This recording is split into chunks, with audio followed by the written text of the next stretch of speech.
The AI shift is here, and your advantage starts now. You're not going to be replaced by AI, but you might be replaced by someone who knows how to use it. Hey, it's Dean Graziosi, and right now AI is creating one of the biggest opportunities I've ever seen. But most people, they're stuck on trying to figure out where to begin. That's why Dean and Tony Robbins are stepping in. We'll show you the tools and the strategies people are already using to work faster, buy back time, grow smarter, and stay ahead. Reserve your free seat at AISummitRSVP.com. AISummitRSVP.com. This is Dr. Laurie Santos from the Happiness Lab, and this message is brought to you by Simple Mills. Simple Mills packs nutrient-dense ingredients into snacks that taste amazing, like their cheesy light and airy Pop-Ums, or their 5 different delicious flavors of almond flour crackers, lifting you up, never weighing you down, so you can keep shining through the day. You could say Simple Mills is the feeling of the sun in a snack. Find Simple Mills at your grocery store. This is Dr. Laurie Santos from the Happiness Lab. This weekend, I'm having friends over for a dinner party, and I'll be serving my famous white bean escarole chicken sausage. And of course, I'll be using Dietz & Watson Italian chicken sausage. Their sausage is always perfect for guests because it has no nitrates added, it's gluten-free, and it's just delicious. Visit dietzandwatson.com/therightway to learn more about the Dietz difference.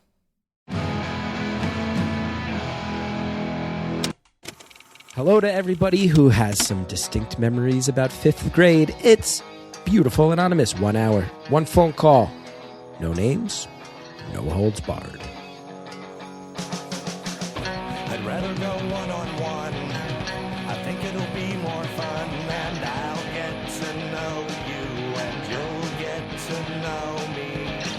Hi, everybody. Not everyone loves an intro. I get that. If you're looking to get right to the phone call, skip about, 7 or 8 minutes ahead. That'll put you right towards the beginning of the call. Thanks so much. Enjoy it. Hi, everybody. Chris Gethard here, and I want to welcome you to another episode of Beautiful Anonymous. I mentioned this last week, but if there's any world events happening that are bizarre for me to not be mentioning them, it's because we are recording this way ahead of time. We're usually a show that's very much in the moment, but I am going to Germany. Hallie's coming with me, so I don't plan on checking my phone too much, and I'm hoping to not have to bring any microphones to do any last-minute recordings. So if there's any bizarre world events happening that I'm not talking about, that's why. This is being recorded in the past. I will get to them as soon as I can. I want to do something a little unusual. Talk a little bit about the business side of Beautiful Anonymous in a way that I think is maybe a little surprisingly tender. I don't know if this advertiser knows that I feel this way so genuinely about them, but there's a service called Delete Me, and they've been a sponsor on the show for a few years. They've been a big champion of Beautiful Anonymous, and I want to thank them. We just got word they had bought ads for the rest of the year, I think from May until the end of the year, and they decided to not be a sponsor of Beautiful Anonymous anymore. I'm not calling them out in any way. They've supported the show huge, and it's just the nature of business. They basically said they stopped seeing as much interest on the ads with our promo code, and they can track those. And I think it's also fair to say, this is an identity protection service, and there's probably only so many people you're going to get from the same podcast for a service like that, and we probably maxed out the people who are going to check it out. But the reason I'm bringing it up in the intro, is I want to do something a little vulnerable, which is that if you've ever heard me read a Delete Me ad, I talk about how very, very genuinely their service stepped in at a point in my life where I was feeling some real sense that safety was lacking in some ways, and related specifically to privacy, and that they genuinely helped. And it's one thing to read that in the form of an ad every week. It's another thing to come on here when they're not paying for me to say it, and for me to say thank you so much for supporting the show over the years. Delete Me. I've never done this with any other sponsor, but I just wanted to say that was extraordinarily genuine every time I said it. And I understand completely the business side, that you guys need to go find some other audiences that haven't heard about you as many times as our audience has.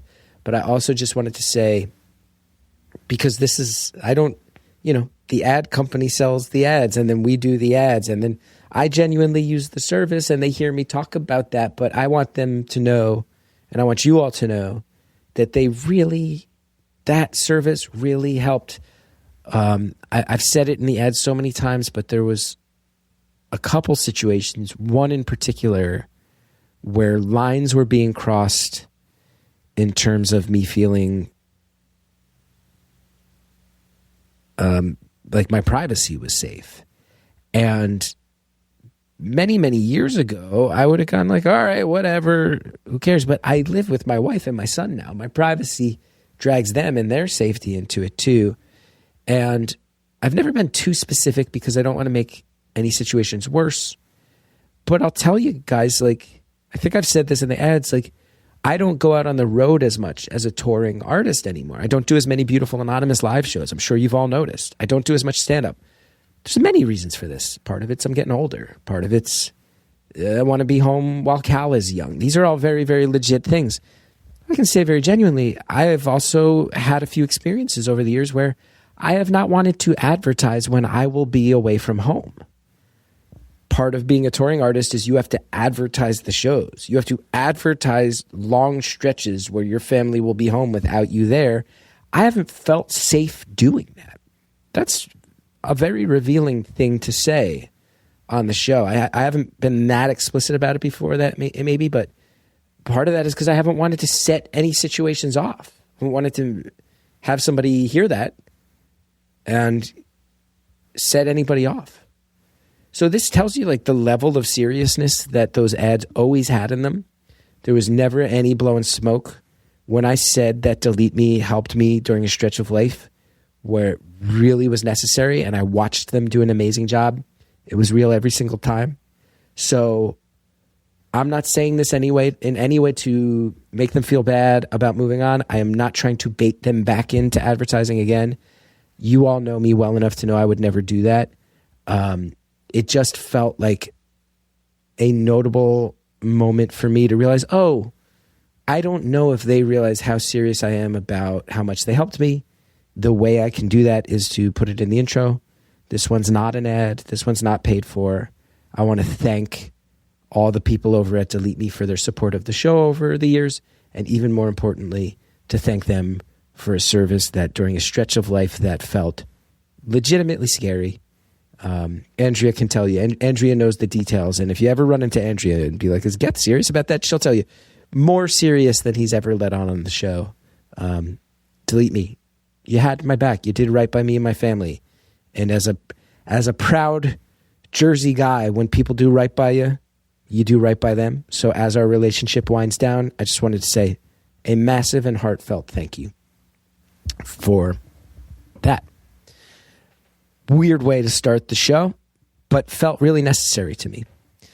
This week's episode, I think you're all going to love it, man. The vibes are great instantly. The call goes in so many directions. I love calls like this. You'll hear, you probably see in the episode description, a lot of it is about the caller's height, specifically height that showed up at a very young age. We talk a lot about it. And then also, man, the tangents that we have are so fun. You're going to love them. I'm not going to say anything about all the side stories and all the subsequent stories, but I think what you'll all agree with is, first of all, there's some of them that are like super pull at the heartstrings. People are going to talk about those. Some of them are about kind of like living on the wild side. Some people are going to react to those. The Venn diagram of when and where those things cross over. I don't know how people are going to react, but I think you're going to love this episode. I think you're going to love the free spirit nature of this caller. I think you're going to love the humor, the vibes, and the joy within this one. And I can't wait to see people's reactions to it. Please sign up at beautifulanonymous.com if you want more time with this caller and every caller, as well as a whole bunch of other free perks depending on the tier you sign up at. And most of all, enjoy this call. Thank you for calling Beautiful Anonymous. A beeping noise will indicate when you are on the show with the host. I swear I'm going to mute. It's going to let me do it. What is happening? Please, Mute, please, Pete, please keep this in. Please Okay, keep it in. You yelling at our recording program, mute you bitch, please. I need you to understand it's not letting me Oh, no, You it's not like about if I understand. I want the people to understand what I deal with every goddamn day. Okay. Wow. I want This these is- people out here to understand. What the hell? Why can't I? Is the caller hearing all this? No. You wish. Oh, Hold on. Hello? hello. I can still hear you. Okay, you're having too much fun and I don't like it. I'm going to try to mute now. And if it works, I'm just going to send your caller in and you'll have to figure it out. Okay. And if it doesn't work, you're going to hear me scream. So that's how you'll know. Call it a bitch again, please. I didn't say that. I would never say that. Hello? Yes. Yeah, hi. Holy moly, hello. We're off How and are you running. today? We're off and running with some good quality energy right here. How are you? I'm pretty good. Yeah, I'm doing pretty good. I had a pretty good morning, and this is kind of the first work thing that I'm buckling down and settling into. Yeah. Well, there you go. Welcome to work for the day. How are you doing? I'm ditching work right now. I love that. Love being This your is much excuse to more ditch important. work. Love being your excuse to ditch. That's awesome. We love to hear it. I'm doing all right. A lot better now that I am fulfilling I was going to say lifelong dream. I guess it's not technically lifelong, but fulfilling a dream of talking to you. Nice. Cross it off the bucket list. Yeah, baby. That's so exciting. I am a fellow New Jerseyan, but I am displaced to outside Philadelphia. So, Okay. You still have close. I'm going to but- say you have a lot of positive energy for somebody from the New Jersey/Philly area.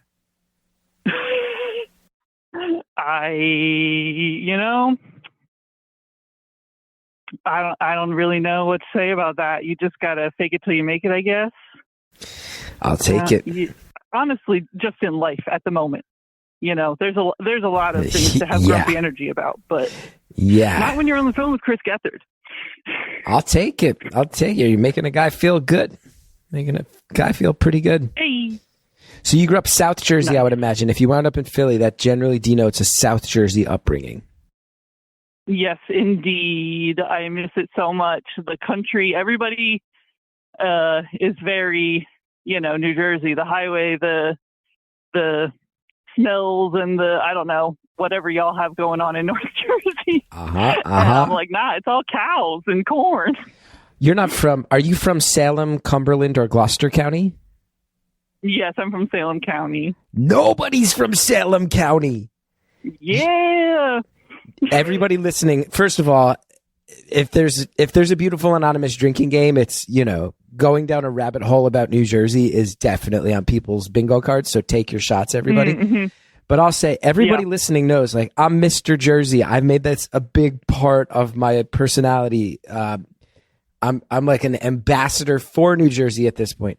And when I tell you that even other South Jersey people don't know what's going on in Salem, Gloucester, and Cumberland counties, these are the hidden secret counties of New It's the Jersey. boonies. Real farmland stuff. My best friend growing up used to, how you have like a pancake dinner for a fundraiser? Mm-hmm. They would have muskrat dinners. You can't give me that. You can't say that because here's what's going to happen is because Andrea grew up all over South Jersey. And now I'm going to start making jokes about how you having a muskrat dinner is almost too on brand for a South Jersey cliche. And then Andrea's going to get mad at me and say, stop talking shit about South Jersey. And I'm going to say, I'm not talking shit. I am reacting to the fact that a human just told me that there's muskrat dinners. I'm reacting to facts. I never personally attended one, but it was a regular thing. I don't know. Well, I mean, that doesn't give you rights to rag on South Jersey. No. See, Andrea perceives me as ragging on South Jersey, whereas I'm just saying muskrat dinner is on brand for the stereotype of South Jersey versus North Jersey. There's a lot of North Jersey things you'll make fun of. Yeah. Andrea sometimes says, don't make fun of South Jersey, and then in the same breath will tell me how growing up she had a pet raccoon, which is so South Jersey. That's so cool. And that's not happening in North Jersey. North Jersey, raccoons are the pests who knock over our garbage cans. In South Jersey, they're beloved pets. Man, I guess I missed out on that. I would have loved a pet raccoon growing up. That's good. Is Salem County? No, it's not. Vineland is not in Salem County, right? No, Vineland's in Cumberland, but I'm like, that's the city. For me. Vineland that's is the like driving. Vineland's the big cultural center of those 3 counties, I believe. Yeah, pretty much. Andrea's already yelling at me because I said Vineland and not Vineland. It's true, but you don't have to know that. Well, maybe you do to be friends with Andrea, but nice. Nothing makes Andrea happier than getting South Jersey riled up. It's a good way to be. I was glad to talk with her and share our 856 love. 856, the area code the forgotten Jersey area code by North Jersey people. We know our 201, our 973, our 908, even the 732. We forget about the 856. That's true South Jersey down there. Well, I'm doing a show in Philly. I'm doing a show in Philly in a couple months. Oh yeah. Yeah. Oh, I should go. Yeah, there's a band. Get on that. There's a great band called Plow United, and they were around in the 90s when I was a kid, and then they played my old TV show when they reunited. Great dudes, and they're doing a show celebrating the 30th anniversary of one of their albums, and they're doing a show where I'm doing comedy on it. Crossed Keys is playing, and the Ergs, one of my favorite bands of all time, true New Jersey punk rock legends, the Ergs, all at the Unitarian Church in Philly. It's going to be fun. Oh, hell yeah. I'm a Unitarian Universalist. You are? Do you know that the Unitarian Church in Philly is also one of the big punk rock, like, legendary spots in the Northeast? Yeah. Yeah, I've never been, but they have shows in the basement. Yeah. And my office mate, which I don't want to get into work. You're too special to talk about work shit. Okay. But she's kind of a wild lady. And apparently one time she went to a punk show in the Unitarian basement, and somebody threw a bucket of marbles on the ground. Oh, that's an evil thing to do at a punk rock show. Like a Home Alone style chicanery to get everybody doing cartoonish, like on their feet. That's my impression. Yeah. Wow, that's Indeed. that. Wild. Listen, I've learned long ago to never point out, as a North Jersey / New York area person, I am not allowed to point out Philly's insanity. So I will just bite my tongue and let that story stand for itself. Yeah. I am not a city gal, so. Yeah. I outside also, the city. It's quite an energy. I love Philly, but Philly's nuts. And Philly people like talking about how nuts Philly is. They do not like outsiders having the same exact conversation. And I get it. Yeah. I get it. I respect it. Okay. It's valid. What do you want to talk about? Because you and me are vibing. Well, my shtick that is usually like when upon meeting me in person, it's very obvious. So since we do not have the pleasure of being in person, it feels correct and is also very interesting for me to disclose that I am 6'3". I'm a 6'3" tall lady, and I broke 6 feet when I was 10 years old. Whoa! So it's been a time. So you've been the tall kid from day one. Yeah. So you were taller than most of your teachers growing up. Yes, actually, that's one of my favorite parts. Is like, you know how in elementary school they would do the class photos and put you on the bleachers, and then the teacher would stand like on the side. Yeah. Like, I always had to flank the other side, so it looked like I was like an assistant teacher or something, and I was always taller than the kids sitting in the third row of the bleachers. I was still taller than everybody. There's some really good embarrassing school photos situations. Now, I was so short in school. I was a late bloomer. I've landed between 5'7" and 5'8", which is like just I would say just on the side. Yeah. Trending short, but landing average. Like I feel like I can hang in there. Yeah. I always envied the tall people growing up, but I imagine there's grass is always greener, right? Yeah, I mean, at least it's something. Like, I feel like I mean, I've had a lot of time to come to terms with it, but ultimately, like, you know, it's better than being normal. Mm-hmm. You know, at least you got something going on. Did you take shit for it growing up? Were there insecurities about it? Were there comments made? Definitely insecurities, but my parents, like, specifically never moved school districts, so that, like, I never had to be reintroduced. And at some point, I met my husband in 4th grade, and we dated in high school. And at some point, we were talking about, like, how I never got teased, and he was just like, "You were, like, so nice and sad all the time that, like, no one wanted to make fun of you because you just, like, clearly did it to yourself." Which I was like, man, that's brutal. Okay, some obvious questions coming down the pike. How tall are your parents? Yeah, I'm the runt of the family. My dad is 6'8". Okay. My sibling is 6'5". She's 2 years older than me, and my mom is like 5'6". I don't even know how tall my mom is. Okay. But my dad's side of the family it's a genetic thing. It's called Marfan syndrome. If anyone cares or is curious. Oh wow. It's an interesting little genetic condition that my dad's side of the family has.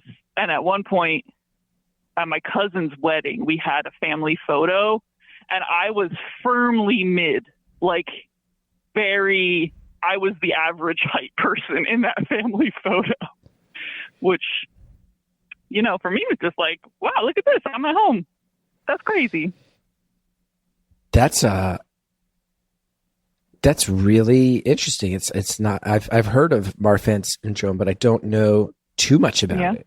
I'm doing the Wikipedia scroll through crash course right now. My crash course is mostly lots of random health issues and surgeries, and like, my body shape is when you talk about your body type, I just say linguine noodle, and that's really the TLDR on it. Okay. Just a linguine noodle. How tall is your husband? He's 5'10" or 11-ish. Now, sweethearts. Yeah. Are you? How does this work from your perspective? When you realize you have a crush on him, has he had his growth spurts, or is he still small and you're going, please grow a certain amount because I got a crush on you and I just want you to catch up enough that we can make this happen? I mean, I think he was pretty much grown. Honestly, like, a lot of people will be like, hey, am I short? And I'm like, everybody's just down there. You know, like, at a certain point, you got to just not care. So it was never really, I was not exactly a hot commodity with the boys. So the fact that a lovely little guy that I liked me back was really all I needed to go for that. That's awesome. Some of the things that come to mind to me being a kid sitting in the back seat of a car has to suck when you're 6 feet tall at 10 years old. That has to blow. Does your 5'6" mom sit in the back seat? But you have family trips. We also have an older sibling who's even taller than you. So who's getting stuck in the back seat? Do you have specialized cars? Is your family only driving like conversion vans where everyone can stretch out? Plane travel similarly has to suck. Oh, planes are just awful. The car Tetris, there's definitely like, hey, can you like scoot up one? But I feel like for the most part, people like overcompensate to the point where they're like have no room. And I'm like, I swear, like, look, I'm not like a stretched limo. You can still take room in the car, dear friends, you know? Yeah. Yeah. I think my other funnest fact about being tall is that, do you remember the Book It clubs at Pizza Hut when we were kids? I don't. No, what was the Book It club? Well, if you read a certain amount of books and you would like take your little sticker, this was like elementary school, I think, you would take your little sticker book to show how many books you read to Pizza Hut, and you would get a free personal pan pizza, which is like, for me, the best thing that ever happened. Yeah, and they would never believe me that like I was an elementary schooler who was part of this program. So my mom would bring my birth certificate to the Pizza Hut to prove to the waitress that I deserved and had earned my personal pan pizza through the Book It Club. So they just thought you were like a mentally deranged adult posing as a kid, reading children's books for free pan pizzas? Yeah. That's a bummer. You know, if somebody's really doing that, then more power to them, I guess. But another awkward question that I'll just put out there, but I feel like I'm not the only one thinking it. When you're 10 years old and you're 6 feet tall, are you dealing with pervs? Are there pervy men? Oh, yeah. Is it just creepy beyond what any of us even want to fathom? Yeah, I mean, usually, like, the real pervs, like, kind of lurk in the corners, and you're just like, okay, I'm going to leave now, because that guy's, like, been staring at me from the back of the grocery aisle for a while. The only one that was, like, an interesting story was one guy in a Walmart came up to me, and it was, like, the holidays, and he was like, I want you for Christmas. And I was like, I am 11, goodbye. I just ran. I was like, bye. I want you for Christmas. Yeah. I think that was the only real perv that, like, you know, actually tried. Oh, that makes my stomach turn just hearing about it. Keep the kids safe, y'all. Yeah, big time. Big time. Yeah. I have... Oh, sorry, go ahead. Oh, no. You have what?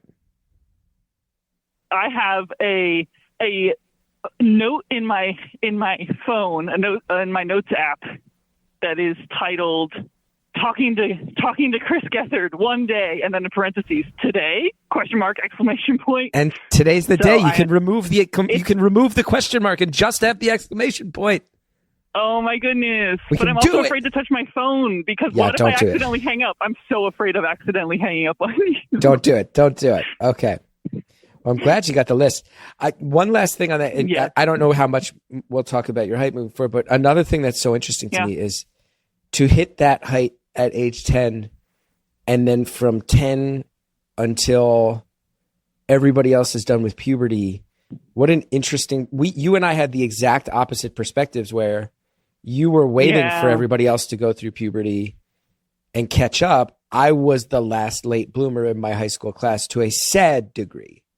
To a degree that was... Oh, yeah. Everybody was just rooting for me. People stopped making fun of it and were just saying, it'll happen someday, bud. Hey, buddy, it'll happen. You're going to grow a little bit someday, buddy.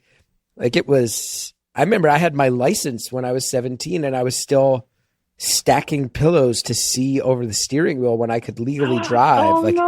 I was the tiny guy in my class. So you and I were on the opposite ends of that perspective. But it must be so interesting to have this physical perspective on things where everyone else is playing catch up to you in a certain sense. Yeah. Again, like everybody's just shorter. Like, I don't know if, I mean, it was nice once people, were like catching up for sure. Did you have anybody in your class break 6'3"? Any of those athletic boys? There were some that were probably close. No one comes to mind as like, yeah, he's taller than me, which is cool. That, like I'm not necessarily the most self-confident person out there, but it is a certain kind of power to just be like, I don't know. I'm trying as an adult. I'm also working on becoming a parent. I'm like in line to adopt a baby. Wow. So I'm trying to work on my like, in preparation to like protect my future child. Like I could be a force to be reckoned with, this could be really intimidating. And I really haven't like, learned how to embrace and channel that for good. So it is true. Once you're a parent, every parent, Papa Bear Geth has had to come out a handful of times. Mama Bear Hallie has had to come out a few times, and Mama Bear coming from you is going to be a particularly fierce Mama Bear in certain ways. I hope so. I would like to meet her. I would like to channel her and become her. That's so cool. Okay, what's on this list? I just don't want to talk just about height if you got other stuff you want to talk about. What's on the list? Oh man, in my mind I had like such a good technique for like how this was going to go, and of course it's not going to go that way. You're crushing it. You've been crushing it from the start. What? I said you're crushing it. You've been crushing it from the start. The vibes are impeccable. I can't stress this enough. So the vibes are impeccable. To talk to you. Yeah, you came out of the gates swinging with the good vibes. Okay. Well, I guess since I mentioned the adoption thing, we don't necessarily have to go super deep into it, but something interesting happened last week. Okay. That my husband kind of, he is a staunch atheist and has discovered that he's clairvoyant. Because he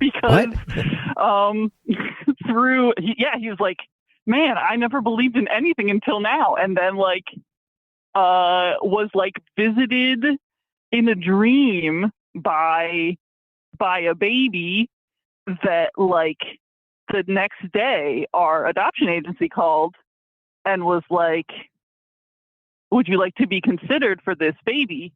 And it had the same name. Sometimes the birth parents want to like contribute the name of the baby. So the agency will like call and say, are you okay with this? Do you want to be shown? And our social worker calls and I just see, actually I was upstairs and I hear like my husband running up the stairs. He's like, it's the name. And I'm like, what is going on? I had been asleep. But our social worker's on the phone saying, do you want to be considered for this child that was just born that and like it had visited my husband in his sleep, like by name. Wow. It was wild. Wow. So I imagine that makes you lean towards, yes, we would like to be considered for this child. Yeah, it was really an emotional roller coaster. Clearly I am talking to you now, not as a parent. So we were not chosen, but yeah, like the general like ups and downs of going through adoption were really condensed, like all the emotions in that time of like, holy shit. It like really felt like there were other things too. Like the middle name was my middle name spelled differently. Whoa. And just like a bunch of weird little things that it was like, oh my God, again, like it was like, or sorry, bleep his name. We'll bleep it. We'll bleep it. He was like, oh my God, I never believed in anything, but like God is speaking to us. This is insane. So yeah, to not get the call on that one was a big emotional blow. He's tripled down on his atheism now. Yeah, maybe. I'm like, what else? I mean, now that you're open to the, I'm a witchy gal. So it was kind of like, damn, I've been over here, opening myself up to things for years and got nothing. And here you are. just, what else you got in there? Let's pause there. That's a sort of hard-hitting, emotional moment, but also good, funny vibes even in that. This caller has it all. We'll be back with more after the ads. This time of year, it always makes me rethink what's in my closet. I am personally going through a style transformation right now in a big way. And I'll tell you one aspect of that. You got to keep fewer things around, right? But you got to make sure the things you do have are higher quality. This is a lesson we all learn as we get older in life. You want pieces that are well made. You want pieces that you can wear all the time. It's why I keep coming back to Quince. This is no joke. Quince makes incredible stuff at an incredible price point with incredible ethics behind the company. Their fabrics feel elevated. The fits are thoughtful. The pricing makes sense. They have so much great stuff over at Quince. You got to check it out. Quince makes high quality everyday essentials using premium materials like 100% European linen and their insanely soft flow knit activewear fabric. Their men's linen pants and shirts are lightweight, breathable, and comfortable. Basically the perfect layer for spring. Spring is here. They have so much great linen stuff. I'm going to talk about the recent linen stuff I ordered, but I'm telling you, when you look into it, Quince it's just such a no-brainer. The pants strike the right balance between laid back and refined. You look put together without trying too hard. Their flow knit activewear, that is moisture wicking. It is anti-odor. It's soft enough that you will actually want to wear it all day. And the best part is their prices are 50 to 60% less than similar brands. How? Quince works directly with ethical factories and cuts out the middlemen. That way you're paying for the quality. You're not paying for brand markup. You're not paying for people's rent on their storefronts. Everything's designed to last.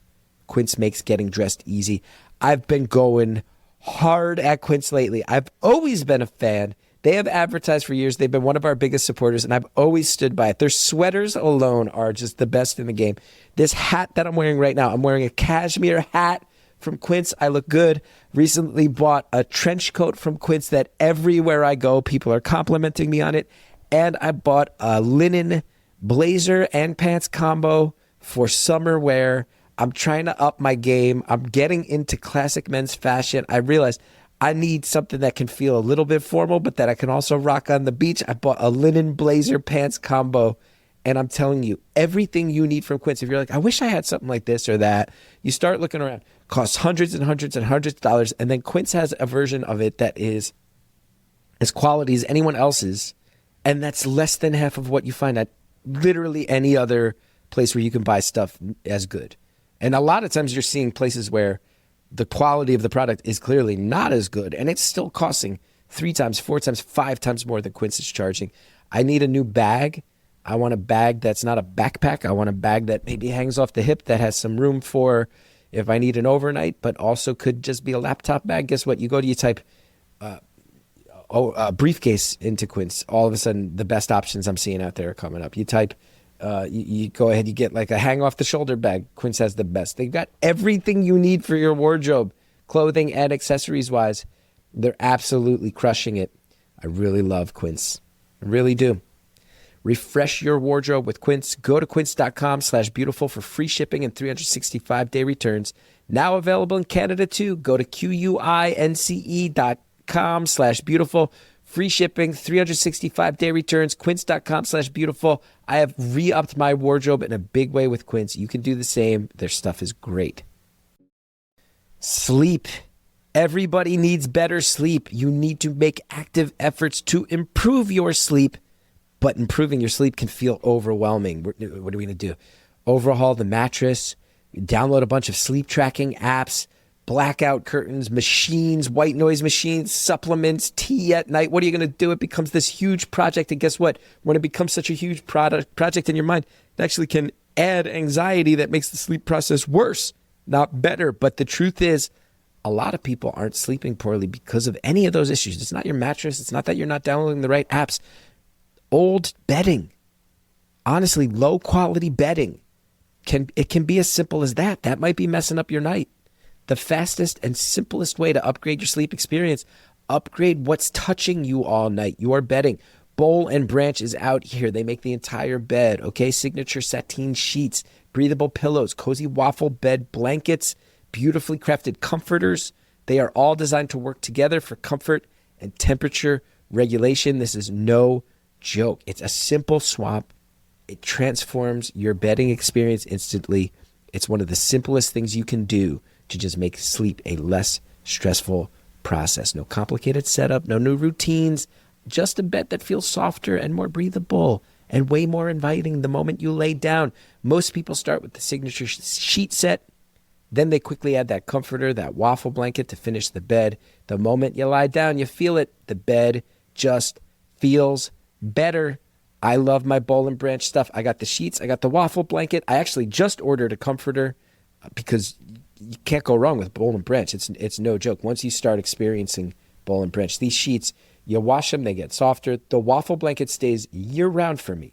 In the winter, it keeps me as warm as I could want. And in the summer, that thing breathes in a way where I actually don't understand how it's serving all these functions at the same time. Quality is great. Everything gets softer after washing, so you know the investment is on target. Your bed feels better, feels more luxurious, but it's at a great price point. It helps with sleep. I am not a great sleeper, and Boll and Branch has helped me personally considerably. Upgrade your sleep with Boll and Branch. Get 15% off your order, plus free shipping at bollandbranch.com/beautiful with the code beautiful. That's Boll and Branch, BOLLANDBRANCH.com/beautiful. The code is beautiful. Unlock 15% off your first order. Exclusions apply. Thanks so much to our advertisers. Now, let's get back to the phone call. I've been over here, opening myself up to things for years and got nothing. And here you are. Just, what else you got in there? I tell you, my brother adopted his son, and it's a real roller coaster. It is.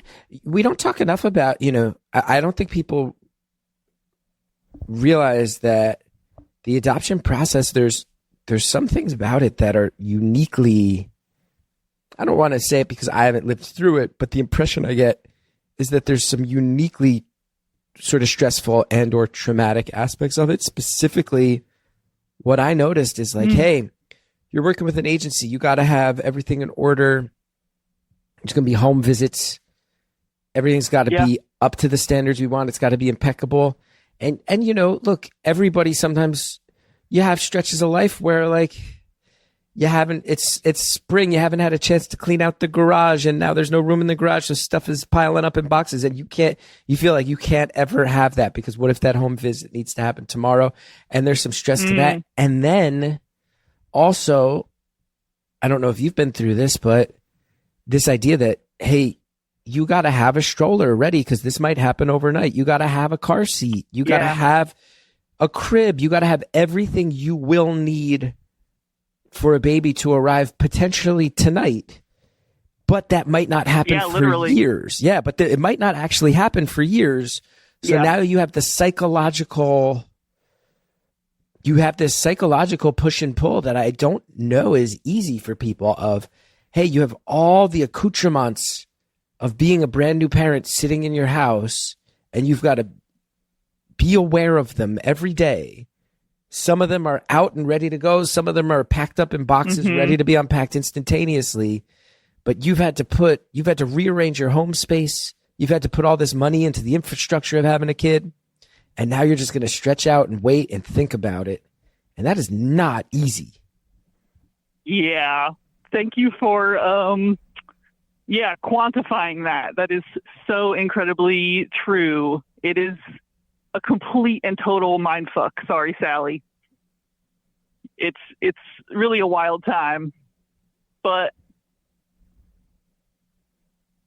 I feel like there's the highs and lows, and it feels that aspect of it, of the waiting and the it could be literally today or in 2 years or who knows. Yeah.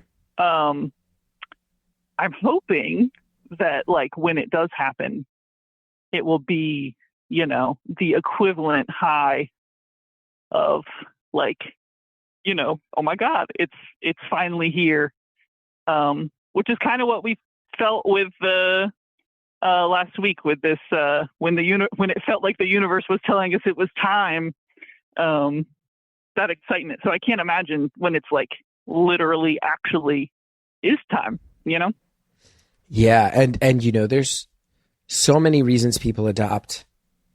But I do think it's fair to say that whatever your reason for adopting in and of itself is, you know, there's a vulnerable kid who needs a home, and whatever pathway leads people to adoption, man, there's an aspect of it that is so giving, and I think on some level heroic, you know, and I don't want to be hyperbolic, and I'm sure not every adopted parent knows what they're getting into. I'm sure there's some parents that are better than others, just like any other type of parenting. But on some level, it's like you're opening your doors to help a kid who has nowhere to go. And there's so much positivity and so much beauty to that. But I think it's also because so many people get to adoption due to things like fertility issues, things that are stigmatized and hard to talk about publicly. We don't talk about adoption that much. And I think maybe underestimate how much it puts people through the ringer as far as the actual process goes. Yeah, it's really tough. Although I can't imagine being pregnant. That's also very tough. But yeah, there is something about just like opening your heart to whatever that process might bring, and hoping that like there's a happy, healthy family on the other side of that process. We're also doing open adoption. So like, incredible news, like removing a child from their birth family and like not telling them that they're adopted, etc., has been found to not turn out well for their mental health. Imagine that. So we're trying to do open adoption where like they will hopefully still get to have like a different relationship with their birth family, but some kind of relationship with their birth family. I forget why I was saying that. We just talked about adoption in general, and then we went down a couple little rabbit holes, and here we are. But yeah, it's special to just accept whatever is going to happen with the universe, you know? Yeah. Well, you got great vibes, and I don't know you at all, but my guess is easily convertible to good mom vibes when it's time for it. I hope so. I just want to know who they are, you know? Yeah. That's weird to like know you have a kid eventually, but like who are they? I don't know. Yeah, it's crazy. We'll find out one day. Yep. I'm 7 years in. I'm still figuring out who this little guy is. Yeah, definitely. Oh, can't wait. Yeah. Okay, here's my hard whiplash. Yeah, what else? Let's tell you about totally different direction off the list. Can I tell you about the time that my friends and I traveled to the northernmost point of New Jersey to drop acid? The northernmost point of New Jersey to drop acid. So you initially said tallest, and that would have been High Point State Park.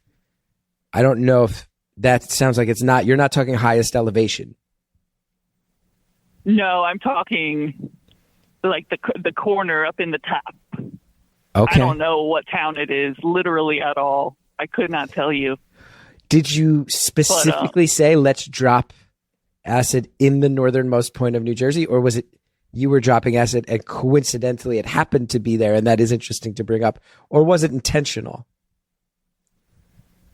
It was pretty intentional. We would, like in college, you know, once you discover such things, you kind of need like a recurring reminder You know, Yeah. I feel like we would drop acid yearly because it was like, man, it's been a while. Like, so in every summer we would like specifically, you know, kind of set aside some time to have our reset trip.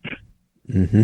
Mm-hmm. And that one happened to be like, we specifically traveled. We got like rented a house that was, I think it was advertised as like northernmost point in New Jersey. And we were like, yes. I have to look it up right now. Montague Township, which I've been. I've been to the Tri-States Monument. Okay. This is where New York, New Jersey, and Pennsylvania smashed together. Yeah. We were like at the river. I guess it's the Delaware. That's I don't the know if Delaware, Delaware's yeah. meeting. Yeah, the Delaware's right up there. Meeting up there. But yeah, like our house was like within walking distance. And half of us went on the road. I was not in that group. And half of us like took a pilgrimage down to the water and like hiked down like the hill down to the Delaware. And there was an island with a bunch of goats on it.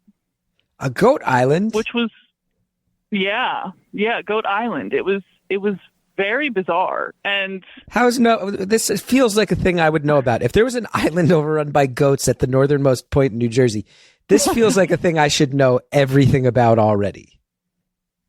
I don't know, man. I don't know if they're there all the time. I don't know if they like walked over from someone's yard. I am not sure. They seemed pretty feral though. And one of them did not make it. You watched a goat? You got fucked up on acid and watched a goat die? Yes, it was the wildest thing that anyone could ever fucking imagine. Sorry, Sally.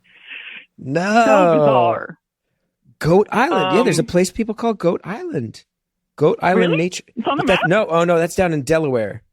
But then there's also Goat Hill Overlook in Lambertville. That's not near where you were. And then there's Goat Hill Preserve. Although I do know there. I used to live right near there. I used to go there all the time. What the hell is going on where there's so many goat-related things? What secrets does Goat Island hold? But that's down in Delaware. Okay. Anyway, so you're all fucked up on acid. How does this goat die? I don't know. It was just like unwell. Like it was clear that it was unwell. And it was like, you know, what noise do goats make? Baying or whatever they do. And like eventually like lay down. And the other ones, like, it felt very sacred. Like the other goats like surrounded it and like had a little, I don't know what they were doing, if they were like singing to it or something, but like they were all, you know, like the goats had a funeral for the goat? Yeah, pretty much. What? It was wild. As someone who has always, I mean, my mental health is such that I was always very, very nervous around hallucinogens. I've never intentionally taken them. I've had some bad incidents where they wound up in other things as I fell off the wagon. A harsh reminder for me to stay on the wagon. Good at all. No, it was not good. Yeah. Point being, though, that seems like a thing that could really harsh one's buzz. That could lead to a bad trip, I would imagine. It was pretty weird. Yeah, it was right at the beginning. So we. I don't, you know, I don't want to say we forgot about it, but I feel like we kind of intentionally were like, all right, let's like put a bow on that, walk down the river some, and like, I don't know, we had like coloring and we're like splashing in the water and whatever you do while you're on acid. So we were like, we're just gonna like give the goats their privacy and move on with life. Yeah. You know? Yeah. That's what do you do? That's dark. That's wild. It was really bizarre. Yeah. And then the other group that had walked on the street came back and they were like, we had the most insane experience. And we were like, well, just you wait. hear about what happened to us. But they, I guess, found a cemetery along the water, and a man in full scuba gear just like came out of the Delaware River onto the shore in this cemetery and just like walked past them. Oh, I fucking love New Jersey, man. I fucking love like, New Jersey.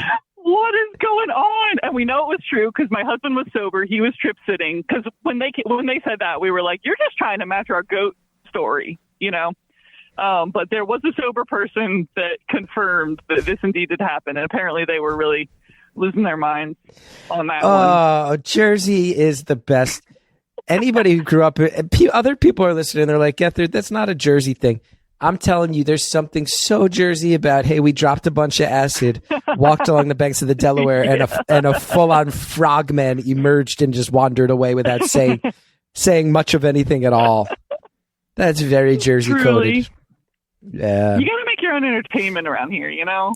Like, everybody gets going to do it for you. You get bored enough that you start looking around, and when you look around hard enough in this world, you start to notice there's strange shit happening everywhere all the time. Welcome to New Jersey. Truly. You knew I was going to love that life, story. You know? You knew I was going to love that one. Yeah. Yeah, that was one of the first things on my guest list. Sure.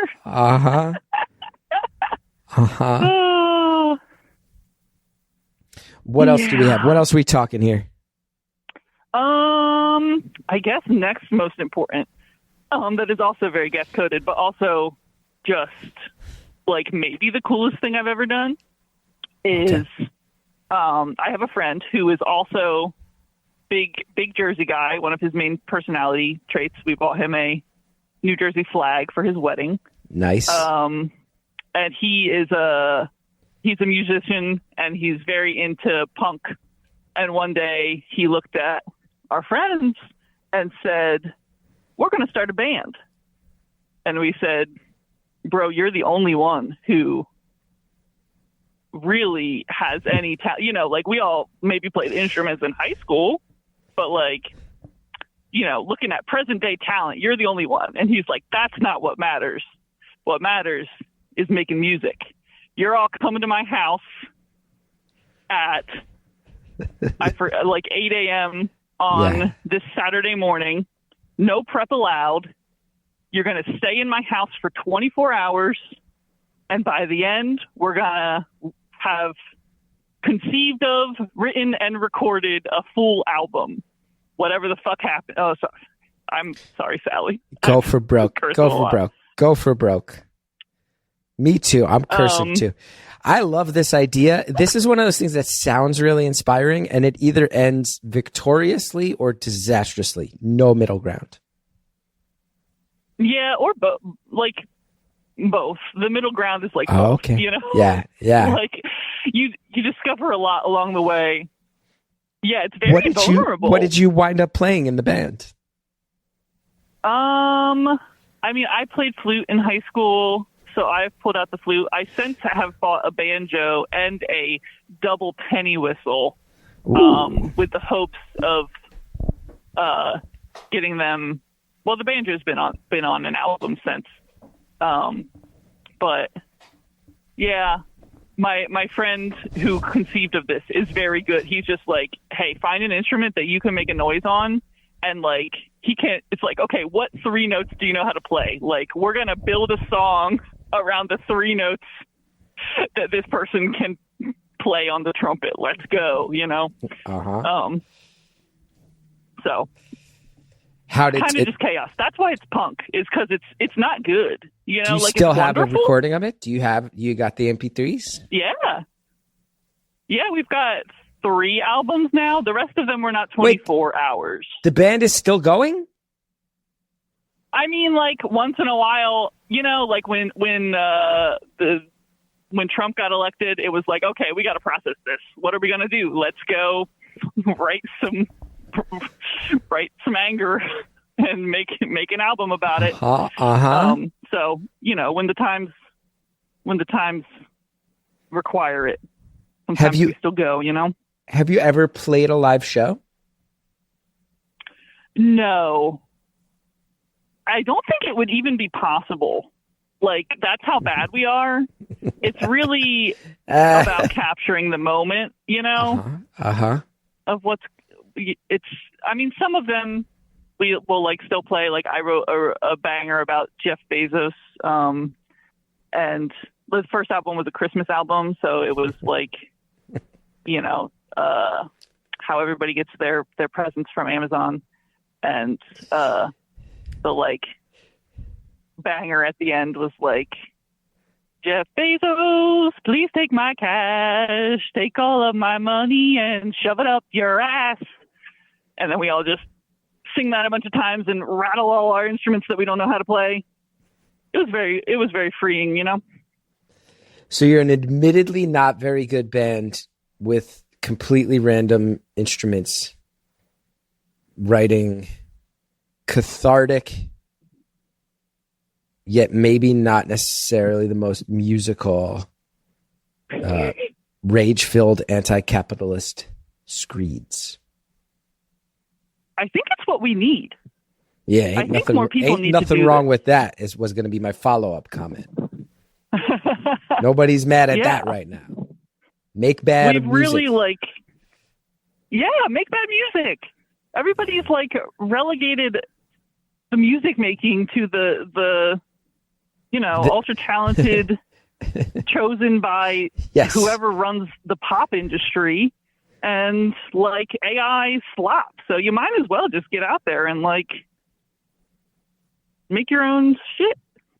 When did art become the domain of the talented? Truly, when did art become the domain of the talented? 26 years I've been surviving with that mentality.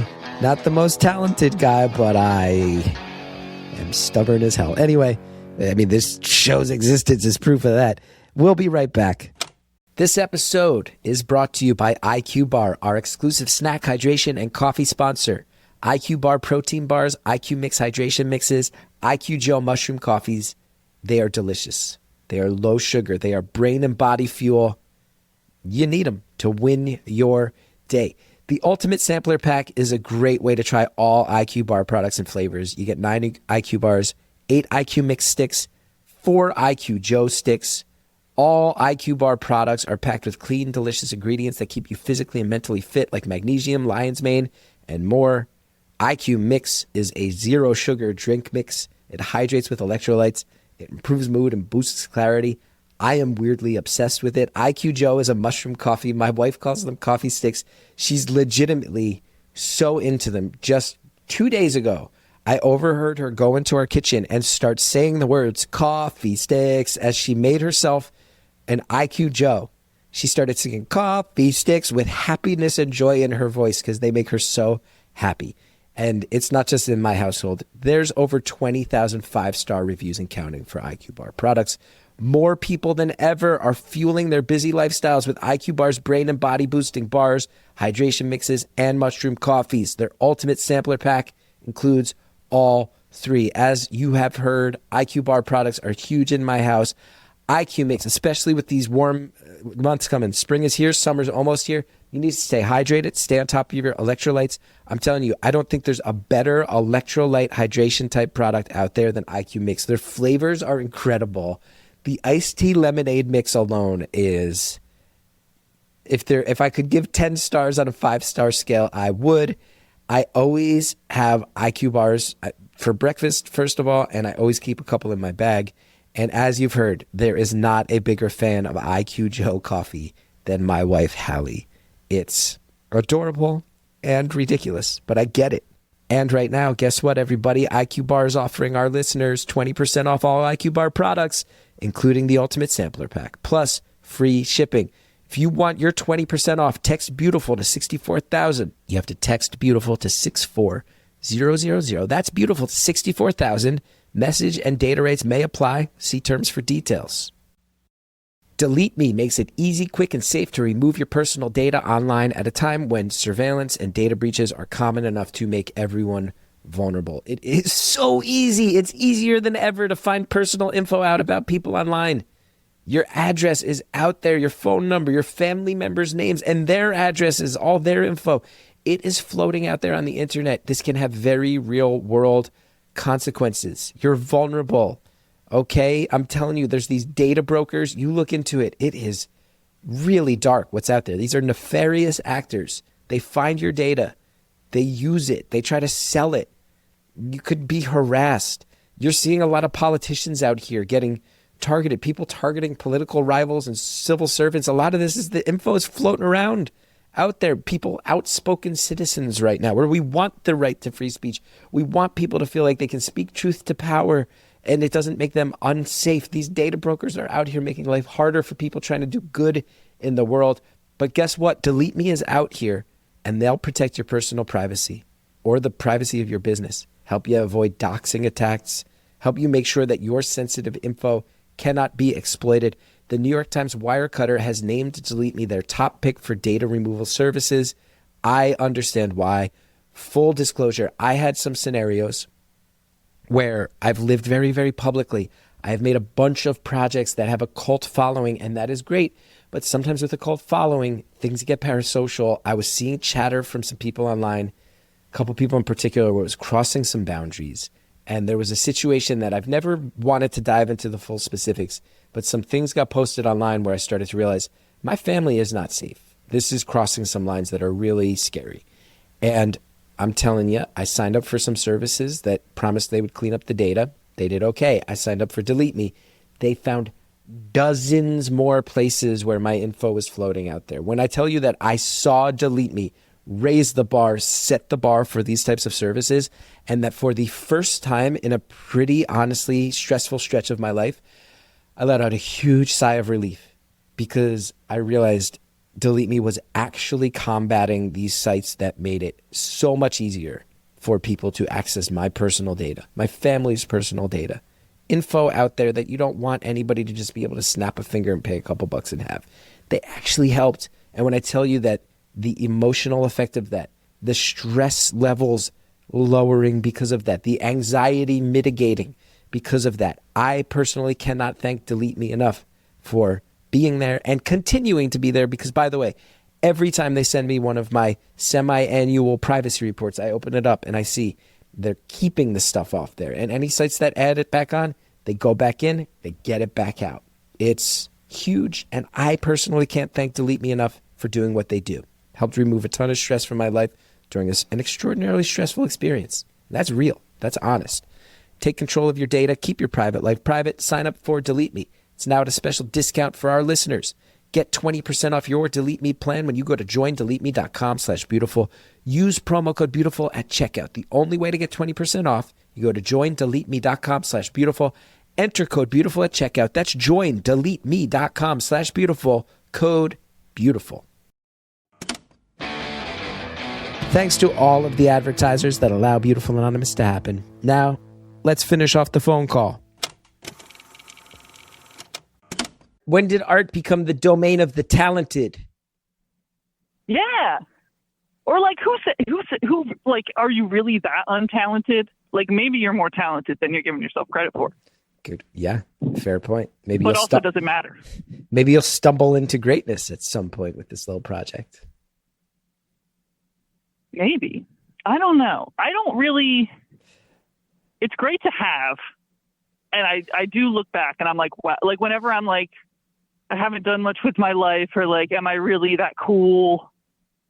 You know, you look at that and you're like, well, you did that. So yeah, how bad could it be? Yeah, I hear you.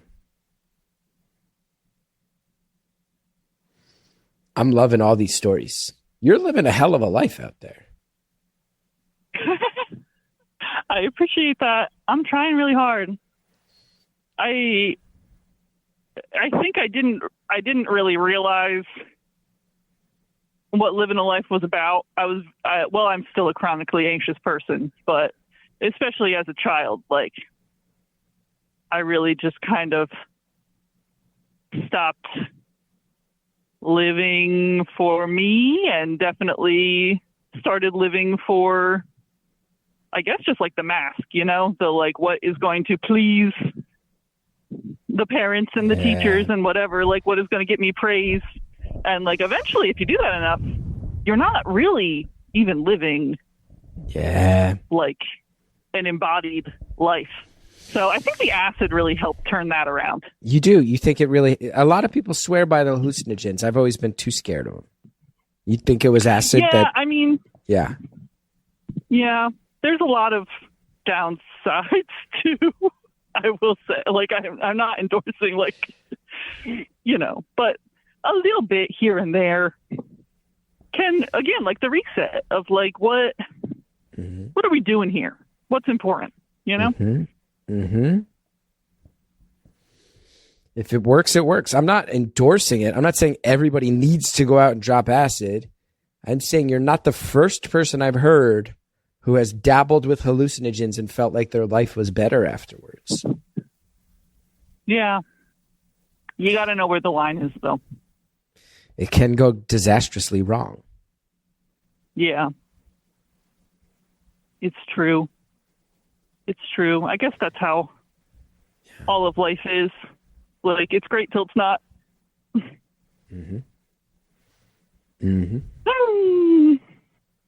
Oh, there's a bee visiting me. Hello, sir. How you doing? You want to talk to Chris Gethard? You cannot go in my water bottle. No, sir. Thank you. Sorry. Yeah, let's put the bee on the phone. I want to talk to the bee. What's the bee got to say? Who knows? Oh, how much time do we have? We've got about 12 minutes left. And then, of course, my goodness. Of course, we'll go behind the paywall, which you know because you're a touch-tone caller using the secret phone number this month. And I thank you for your support. True. Thank you for your support. Yeah, of course. Thank you for your art. It's incredible. Oh, keeps us all going. Lucky to do it. Oh, Andrea wants me to ask you a very South Jersey specific question, and it is a great question. Okay. Have you been to Cowtown? The Cowtown Rodeo? The Cowtown Rodeo. I have been to the flea market. My mom has a story about buying a leather purse from the flea market, and then her friend wouldn't let her bring it in the car because it smelled so bad, so they hung it from the antenna, like the radio antenna on the car all the way home to air it out. Okay. The actual rodeo, I guess I have not been, and I recall specifically 2 times where we were supposed to go, and I got like an insane stomach ache, as anxious children are wont to do. That was also a big part of my childhood, was not being able to do things from getting too anxious and being sick. So Cowtown I never got to because my body was just like, that sounds like a lot. We're not doing that. Yeah. I've for anybody who doesn't know, I believe it's the longest continuously running rodeo in the United States. It's not in Texas, it's in New Jersey, not in Oklahoma. Yeah. The Cowtown South Jersey, Rodeo, baby. South Jersey. And I'll tell you, I've never gone. I mean, it's a far drive from me, but it's sort of it's like a pretty iconic Jersey activity. And I was always a little worried of like, am I going to feel sad for the animals? But I tell you what, my friend Kate is like the most vegan person I know, and she loves the Cowtown Rodeo. She's like, no, it's awesome. You got to go. She's like the most vegan. She's like extremely vegan. That's funny. I'm a cheating vegan, so I could maybe go hang out at Cowtown still, because that always was like, yeah, do I really want? So that's a good. I might follow Kate's advice. I should get there someday. Yeah, I gotta go. Maybe next summer I'll bring Cal down there. It is iconic. That is a big iconic one on the Jersey bucket list that I haven't done. I've done almost all the other iconic Jersey things. They have like a 30-foot tall like cowboy statue. I've heard about this. During one of the hurricanes, it like his head flew off, and they like found it in the Delaware, and had to like reattach it. The hurricane decapitated the Cowtown Cowboy. It was very dramatic. Perfect story. Everything about that story is perfect. That's like a well-crafted haiku. Perfectly crafted. Indeed. Mm-hmm. Mm-hmm. Man. What's important enough to talk to do with my last 10 minutes? Yeah, 9. We're down to 9. 9 minutes. Oh, no. Have you ever had lima beans? Yeah, I'm sure I have at some point. Real good lima beans? I don't know. To me, this is a South Jersey thing. Is South Jersey known for lima beans? Yeah, if you know where to go, it's great. They're so good. A lot of people don't grow them anymore, but I've never heard that this is like a South Jersey thing. Good lima beans. Do you hear about Jersey corn, tomatoes, peaches, blueberries, cranberries? Never heard lima beans was one of our things. Heard eggplants are quietly a big thing in Jersey farming. Never heard about the lima beans. Yeah. You ever had Boost? Real good. You ever drink Boost? No.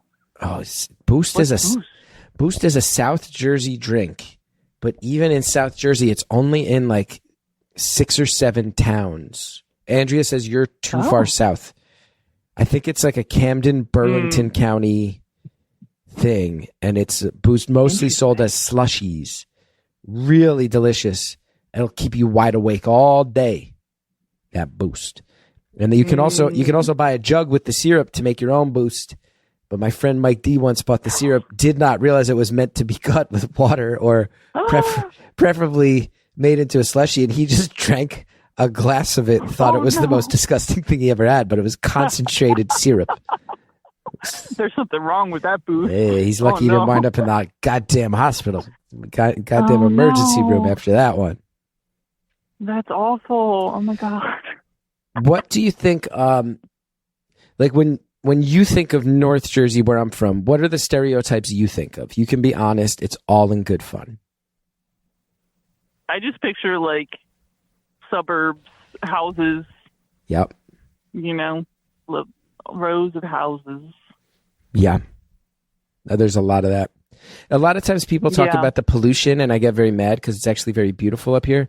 But that being said, I did personally grow up on a Superfund site, like the actual, without exaggeration, I did not grow up near a Superfund site. I did not grow up in the proximity of a Superfund site. I grew up where my block was a Superfund site. Radioactive paint was dumped into the soil before the houses were built. It turned into radon. The government had to send guys in like radiation spacesuits to clear it out.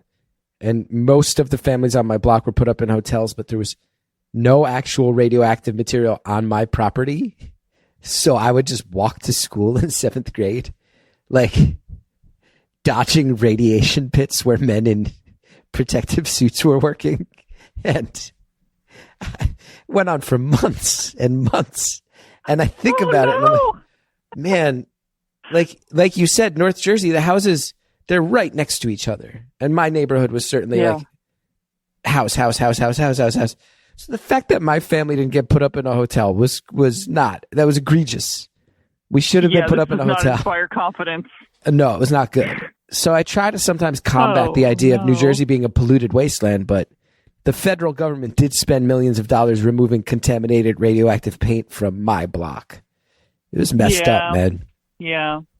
Both can be true. Like, there are many expansive, gorgeous North Jersey areas. Yeah. It's really the northeast, once you get to New York. But that is where I grew up, Essex County. North Jersey is beautiful. Sussex, Warren, those counties are just pure nature. Politically, I personally think they have a screw loose, but that doesn't change the fact that it's really beautiful. Yeah, for sure.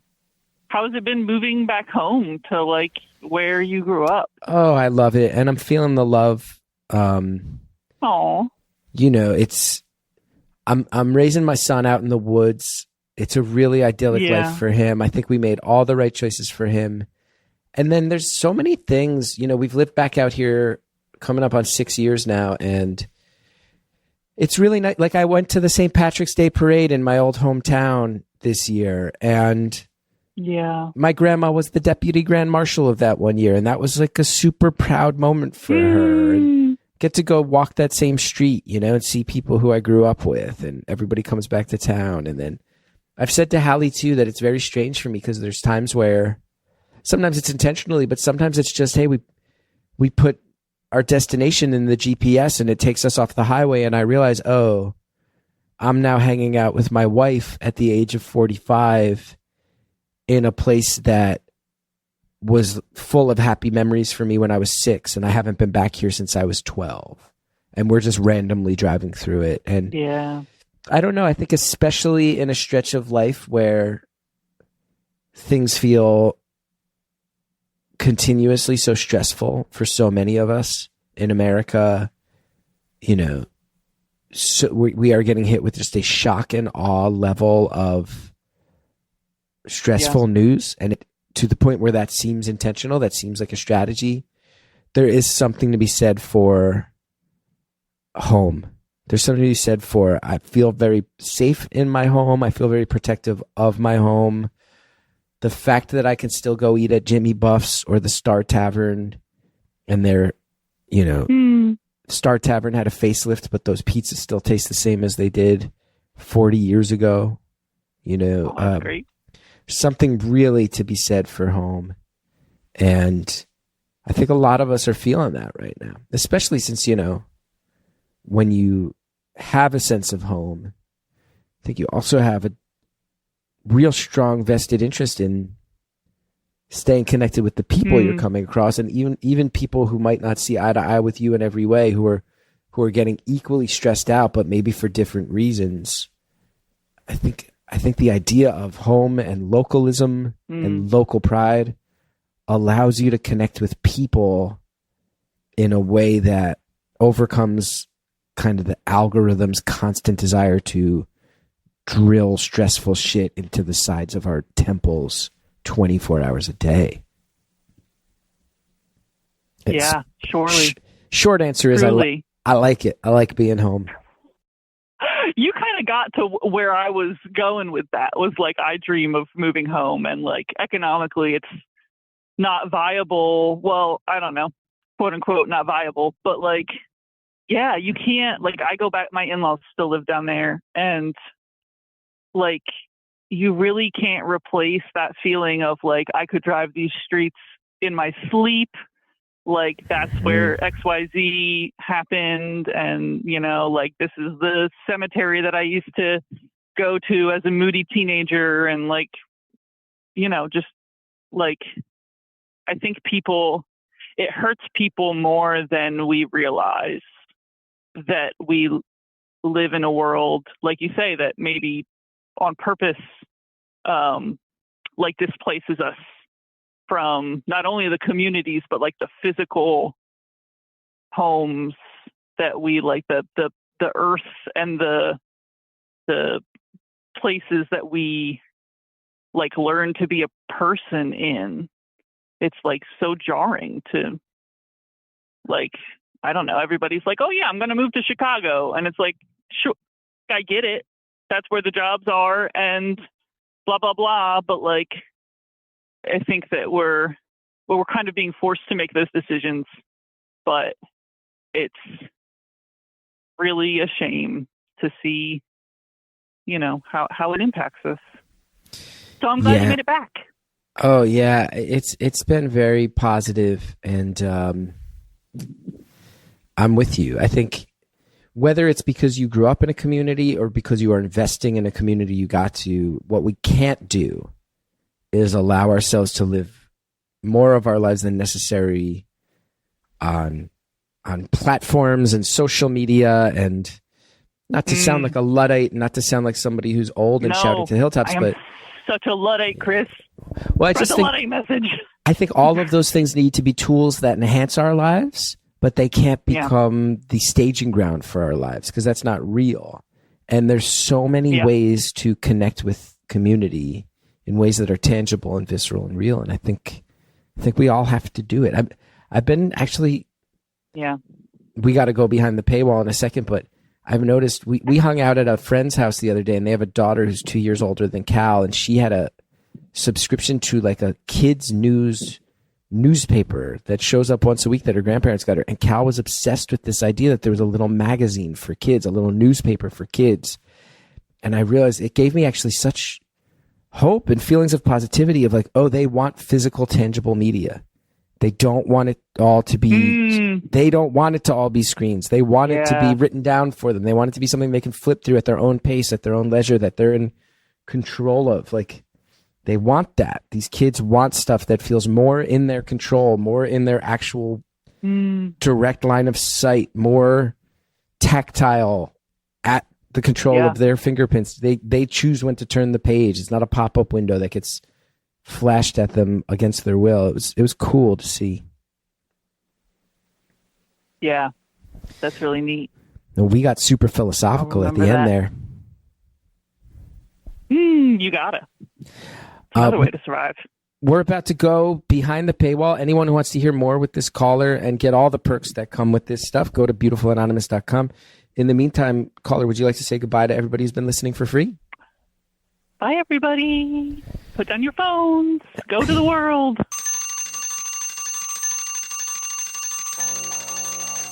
Caller, thanks so much. Your vibes were great. The central story was great, and all your tangents were delightful. I can't thank you enough for calling up and connecting with us and letting us know your deal. Thanks, as always, to Andrea Quinn, the High Priestess of Beautiful Anonymous, who produces the show. Thanks to Shellshag for our intro music. If you want to discuss episodes with people, join the Facebook group. Follow us on Instagram. We're trying to get the TikTok going again. Most importantly, if you want more time with each caller, you want more stuff, go to beautifulanonymous.com. Join the paywall thing. Contribute a couple bucks a month. Support the show. Please let people know we exist. Word of mouth is the best form of advertising there is. Thanks, everybody.